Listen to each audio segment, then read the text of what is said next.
Okay, good afternoon. This is Richard Hsu, host of Hsu Untied. Today I'm really thrilled and pleased to have with me as my guest Nic Marais, who's a partner at Keker Van Nest. Nic, welcome to the program. Thank you, Richard. Nice to meet you. Now, Nic, I believe you're the first lawyer that I've ever interviewed who himself was a former interviewer. So I have to say I'm a little bit nervous about this. Yeah, it was a very long time ago, though, and I think the same first is true for me. It's been a long time since anybody interviewed me, and I will both be nervous together. I feel like you're going to grade me at the end. Yeah, likewise. Well, let me ask you about that, because that's the part that most interested me about your background. Tell me about how you were, it looks like you were a radio talk show host or radio interviewer host of some kind. Yeah, I started in radio when I was in high school, 17, I think. Started working weekends, reading news, reading sports bulletins on various radio shows at that time. And then when I was just kind of graduating from college, I think I was 21 at the time, I got asked to run a morning show on what was then the third biggest radio station in Cape Town, which was exciting and flattering and intimidating. And I did that show for 7 or 8 years before leaving South Africa. Now it looks like you've interviewed a lot of interesting people based on tell me about some of the guests you had. We had, at the beginning, when we started the show, we thought that getting big name celebrities was a good way to build our profile. And this is a lesson in swinging big. When I was 22, I sent a fax, because that was how we communicated back then, to Nelson Mandela's people and said, we're trying to do interviews and we'd really like to meet with Nelson Mandela, thinking that we would never hear back from them. And they called us and said, no problem, he'll meet with you if you come up to Johannesburg, which is on the other side of the country. So I flew up to Joburg. I spent about an hour in his office just talking about anything and everything. And that was just a light switch moment, because after that, when we could say, Richard, would you like to come on the show? We've had guests like Nelson Mandela. People were more than willing to drop everything. Yeah. So from there, we interviewed F.W. de Klerk, who was also a former president of South Africa. We interviewed Desmond Tutu, who is a Nobel laureate, and then just by nature of the show, a lot of movie stars and singers, Denzel Washington, Charlize Theron, just people who were working in Cape Town, filming movies or coming to perform. Because you would do all these interviews live, right? This is before, so you can do all these interviews live. We did kind of anything and everything. A lot of them were live in studio. Sometimes we would go to where people were and record them. And then edit them down a little and play them on the radio. But it was a real mix of stuff. Any particular interviews like really stand out to me? I know it's many years ago, but you obviously interviewed so many luminaries. Yeah, Nelson Mandela is in a category all unto himself, I think. And then there are some South African icons that aren't necessarily well known internationally. Miriam Makeba was a very famous South African singer who was married to Stokely Carmichael way back when and lived in the States for a long time. And just an amazing singer and had this incredible presence. And there's this moment when you meet somebody like that, it's just sort of surreal. You walk into a room, I interviewed her in a conference room in a basement at the conference center in Cape Town, and just to walk in, you're like, oh, you're real and you're here, and we're just going to spend the next 30 minutes with you chatting to me. It was kind of wild. Yeah, I know the feeling. Well, tell me, what is it that you think makes a good interviewer? I mean, what is it you try to do to make the interview compelling and good for the interviewee? I think, well, to make it compelling and good for the interviewee was never really my concern. I mean, the question, I think, is how do you make the interview compelling for whoever's listening? And the hardest thing in good interviewing, this is true of good lawyering, I think, is listening. You know, it's tough to be in the moment, under pressure, live on air. You're thinking about your questions, formulating them, I've got to get them right. But at the same time, like when you're in a deposition or you're examining a witness at trial, at the same time, you're trying to listen to everything they're telling you so that you have clues on where to go. Yeah, interesting. How much preparation did you do before these interviews? I mean, did you do a lot of preparation? What kind of preparation would you do? I did very little preparation. That's kind of an embarrassing question and a bad admission, but I mostly they would just conversations. So like this, mostly I would think of the first few questions, and I learned pretty early on that those first few questions would lead to others. And if I had 50 questions, I would never get through them. So sometimes you have to prepare. Sometimes you were interviewing somebody about a book or a speech they'd given or whatever. But a lot of the time it was just conversation. Mm-hmm. Did you find that you can kind of predict, or you kind of know who's going to be hard or easy to interview, or do did you have, or you really could never tell? I mean, you obviously did a lot. It's hard to forecast that because people are a little unpredictable. And so I had some really, really terrible interviews. Some of it I asked for. I remember getting into a fight with Deepak Chopra because I was a little, which is not a sentence one says often, but I was back then in particular much less interested in what I viewed as ephemeral ideas, and so we clashed a little. I once asked Diana Ross about a series of DUIs that she'd had, and she did not enjoy that question and hung up on me. But you kind of don't know, I mean, sometimes people are much friendlier than you're anticipating. Sometimes they're exactly the way you think they'll be. And sometimes they're having a bad day and they've done 4 interviews and they just don't want to spend any more time talking to you. Yeah, no, I definitely know that feeling too. What about, do you get nervous at all, or what was your, before the interview? Interviewing people? Yeah. Yeah. Again, it depends a little on who it is. Mostly, it was more that sense of this is surreal that we were talking about a minute ago than nerves. Yeah. It's weird to sit across from people that you have seen and are familiar with, and they sound exactly the way you expect them to sound. Morgan Freeman sounds like Morgan Freeman, right. And it's just a weird, strange environment to be in. Yeah. I think some of the really high-profile interviews are pretty nerve-wracking. Yeah. And then you quickly learn that the really good interviewees are able to put you at ease very quickly. So going into Nelson Mandela's office, I assumed that I was being shown into some sort of ante-room. I'm going to spend some time setting up my equipment. When we get to the hour, he'll come in and we'll do a formal interview. Instead, you go through the front door and you're shown into, it's just his office. He's just at his desk reading his newspaper. I have the sound equipment that we haven't yet set up. The BBC is filming some separate documentary. So it's just chaos, and you're nervous, not so much about the interview, but is the recording running? Yeah. Am I going to get all the sound? What's the time? How much time do I have left? But I think people like that they're famous because they're so good with other people that sets you at ease pretty quickly. I have one little story. I'm going to say I've not done nearly as many as you have, but I happened to interview Mark Cuban, who you know who that is. Yeah. And I did it by the telephone, and he called me personally to do the interview. And during the middle of the interview, his phone dropped, or he was on vacation, his phone dropped. So he called back in. I was doing this actually for my law firm, so I was in the office. He called back into the receptionist, and the receptionist didn't even know who this was. So when she announced him, she said, "Oh, there's somebody named Mark Cuban on the phone for you," not even thinking that could be Mark Cuban. Yeah, he's listening to your whole music. Yeah, exactly. So it was pretty funny. But anyway, that's one answer. So you obviously enjoyed being an interview host, I'm assuming. Was it, or did you get tired of it at the end?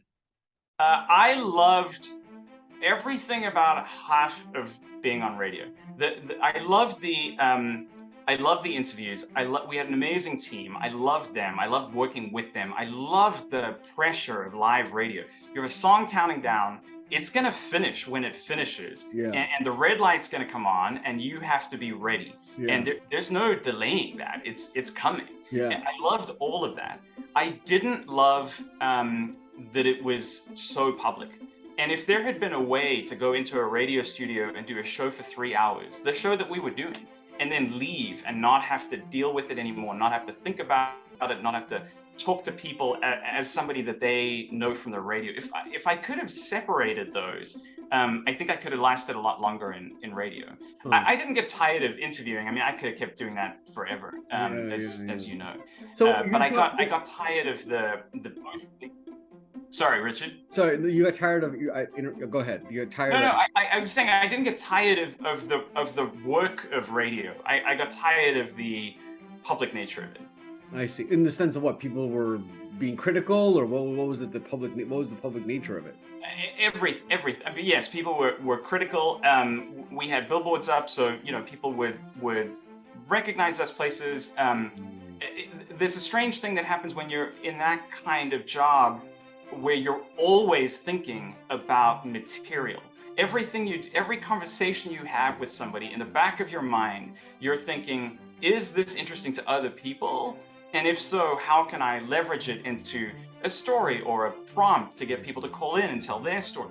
And so it's just, you're never off. You're never away from that way of thinking, and it feels a little at times like you're splitting in two. You have you as a person, and then you as a radio presenter, and that's tough to deal with. And I think like a lot of people are experiencing this now in their own way. I mean, social media is this huge thing today that obviously it wasn't 20 years ago, the time that we're talking about. But I think there are a lot of kids growing up on social media today who view themselves in this way. Like there's me living my life, and then there's me as other people perceive me. And I think if you get too stuck in the second way of thinking, it's detrimental to you as you. Yeah, no, I think that's a very fair point. Well, this is why it's good. That's why I like to do my podcast. I do them, but nobody knows who I am, so that's perfect. So tell me, so you had this successful career as a radio talk show host. I can see why you'd be good. What made you decide to go to law school from there? So I kind of have two answers to that, because I sort of went to law school twice, or at least I started law school twice. I was one of those kids, and I'm sure this is true with most litigators, whose parents and friends and siblings said, you argue a lot and you like talking, you should probably be a lawyer. Yeah. And as a result, I sort of stumbled into that path at the University of Cape Town. I was doing a bachelor's degree in history and politics, and they had a stream to sort of guide you. I mean, that's how obvious it was. You're doing a politics degree. Let's get you into the stream that takes you straight on to law school after this. Yes. And I didn't like it. I didn't like my first exposure to law school in South Africa. And I was a little restless, and it was starting to clash with the morning radio that I was really trying to do at the age of 19. And so I fell out of that program. I finished the bachelor's degree, but didn't bother going to law school. And then I did radio for 8-9 years, and I reached a point where, for all sorts of reasons, I wanted to quit and do something else. And I ended up quitting in sort of something of a dramatic fashion. Not the actual quitting, but it was sort of, I'm stopping radio, I'm leaving the country, I'm going to move to another part of the world, I'm going to do something completely different. And I was fortunately young enough that I felt like I could just go back to law school, try this again. And the second time, I think I approached it in a different, more mature, more focused way, and had a better experience. Now, Yale is obviously a very elite law school. How did you like Yale? I liked it a lot. It was, I'd been to America a couple times, but really not that much. And it was strange to arrive at JFK and drive to New Haven, which is a very American experience, not like anything I'd had before. Yeah. And I remember very vividly arriving in New Haven that night and thinking, well, I live here now, and I'm going to live here for the next 3 years. And it took a little bit of adjusting, but it was a really interesting time. I mean, I was there during the 2008 financial crash. I was there in the great Obama ascension, which was a lot of fun, and it was immersive, and I really liked the people, my classmates, and I'm very grateful for that time. I mean, I don't know how much law I learned, and I think you learn the skills of being a trial lawyer by working at a litigation boutique, but it was good. I'm glad I went. Did you know when you went to law school or shortly thereafter that you wanted to be a trial lawyer, or did that take a little bit of involvement? Like, why not corporate transactional or an M&A lawyer or whatever? Yeah, I knew that I wanted to be a trial lawyer before I went to law school. Law school was the way to get to be a trial lawyer. Yeah. The things for me, Richard, were I like standing up in front of people and speaking. I like trying to process a lot of complicated information and package it in a way that is understandable for people. And I thought at that time that I'd spent a lot of my energy and time developing some of those skills, and I wanted to find a new way to use those. And I think trial work and litigation is the obvious outcome. Mm-hmm. How did you make your way to California from there? I remember when I was doing interviews at OCI, and California firms have this weird chip on their shoulder where they always want to know, are you sure you want to come to California? Yeah. And they want you, what are your ties to California? Yeah, It's still a question we ask in interviews. And I remember sitting down at that first interview and saying, I don't have any ties anywhere. I could live anywhere I want, and why on earth would I not choose California? It has just the best weather and these amazing cities. I like LA. I think San Francisco is an amazing city. Obviously now, I also appreciate kind of the industry that exists here. The fact that 5 of the 10 biggest companies in the world are on the West Coast of the United States. I just think it's an exciting place to be. Mm-hmm. Tell me a little bit about your practice now, or maybe how it's evolved from when you started. Well, I tend to think about the practice as a procedural issue rather than a substantive one. I mean, the work that we do is trial work, mm-hmm. and everything we do is trial focused. So day one on a new case, everybody on the team is thinking about what our trial themes are, what our evidence is, how we're going to get from here to there. And in a sense, the substance is secondary. I mean, we'll kind of do any substantive area of, I mean, not anything, but a lot of them, as long as the cases are high stakes and people expect that they're driving towards trial. I don't know that it's changed that much over time. When I talk to young lawyers who say, I want early responsibility, I always say, that's great, so did I, you'll get it here. But one thing to bear in mind is, if you start taking depositions in year 1, you're still going to be taking depositions in year 15. Like, you're getting to do all the work, and that's it. Like, there are not going to be any more surprises. And so I do the same work. I mean, hopefully I do it a little better, but I do the same work today that I was doing when I started at the firm, and I love it. I think you have to love it to keep doing it. What are some of the substantive areas, though, you've covered? I know you do all kinds, but just give me a flavor from some of the kind of substantive areas you do. Yeah, I try to keep my practice roughly 50-50 between criminal defense work and civil litigation. Some years it's more of one than the other, and vice versa.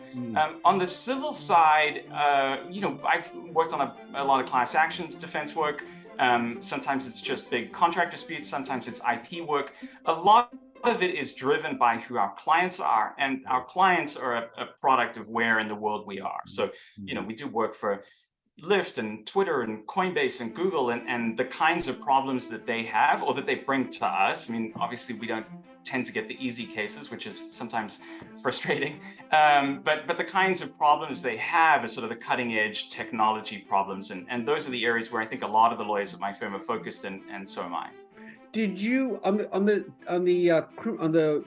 white collar defense side, the criminal defense side, is that something did you just kind of stumble into that, or that's an area you deliberately wanted to practice in?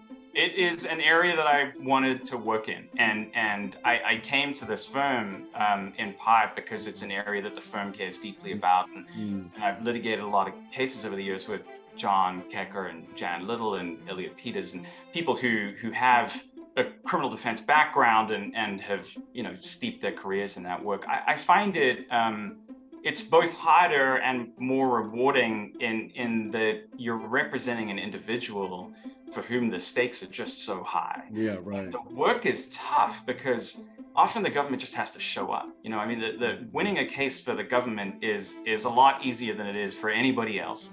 And those things combined, I think, make those cases really, really difficult, really emotionally taxing, but also really rewarding. When you were going back to the radio talk show hosting, did you ever think about like coming to the United States and trying to break into a larger market or something like that? Or did you think about that ever? Yeah, I did. I came to the US a couple times for NAB broadcasting conventions and to meet with people here. And we did a lot of work with consultants who were working in both markets. At the time, I thought I was primarily focused, honestly, on trying to move to the United States. I can say that now that I'm a US citizen. That was a big part of the goal for me. I wanted to be in what I viewed as an exciting country with sort of the cutting, whether you're in radio or in law or just the cutting edge of those industries. And I thought at the time that it would be easier as an immigration matter to move to the US and study something new so that I could try to convert that into a professional occupation. I'm not sure in hindsight that was true. I mean, I think people get here in all sorts of ways, and in some ways going the route I did, which is an F1 student visa and an H-1B work visa, and then applying for a green card, that's a slog, it turns out. In terms of the skills that you think help you as a lawyer, what do you think? Do you think that your 8 years or 9 years of radio interviewing helps at all? Sure. Yeah, I think there's a lot of crossover. And we've talked about some of it already today. I mean, I think a lot of the core functions of working on radio, doing a podcast, or presenting to a jury or a judge are similar. You're taking just a lot of information, and you have to make sure that you understand it so that you can work out how to package it up and deliver it to people who have less time, less patience, less energy than you do. How are you going to explain to them everything that you've learned in 2 years in 2 hours or whatever time you have? So I think that's similar. I think the core skills of speaking in public, being comfortable on your feet, expecting a red light to go on. Judge calls you up to explain your case, that's your time. You don't get to come back tomorrow and try again. And then the thing we started talking about, which is something I've come to appreciate more slowly over time, is just how important listening is. Because I think those of us who are extroverted and like talking have a tendency just to talk. And there's a great risk both in radio and in litigation, I think, that you leave important things on the table because instead of listening to what you're being told, you're worrying about what comes next or what the judge is going to ask you next. Yeah, totally. Well, let's see. So you seem like you're enjoying your career. You're obviously very successful. Do you think you'll ever go back to radio or do something else? Is there another career option for Nic Marais out there? It's weird. When I grew up, I was very much in that generation where everybody at high school would tell us, you're going to have 4 or 5 different careers. The days of starting a job at 18 and retiring at 65, those are over. Yeah. And I liked that idea. I thought that resonated. Turns out I'm not wired that way, actually, which has been a slow but sure realization. I've had 2 jobs in my life. The radio one that I did for 10 years, and this one that I've been doing for 12. Yeah. And I really enjoy it. When I worked in radio, especially towards I made sure to check in every day. Is this something I enjoy doing? Do I like going to work? Yeah. Because I only have so many of these days, and if I don't like what I'm doing with them, then what's the point? Yeah. And I still try to do that. And as long as the answer is yes, I don't really see any point in trying to fix things that aren't broken. So I don't really have any designs to move on. I found a place that gives me the things that I liked from broadcasting in a more deeper and more profound and intellectually tougher way. And I somehow have lucked out to be doing all of that with just the most amazing people. I mean, both my colleagues and our clients, who are all just motivated and energetic and excited and enthusiastic and intelligent. And it's a real luxury. Well, Nic, I really appreciate you taking time. It was so wonderful to talk to you. If you ever miss being a host, you can be a guest host on my podcast anytime you'd like. Richard, that's very flattering. I appreciate it. I enjoy your podcast, and it was really nice to spend time with you today. Thank you. This is Richard Hsu and Nic Marais. Thanks.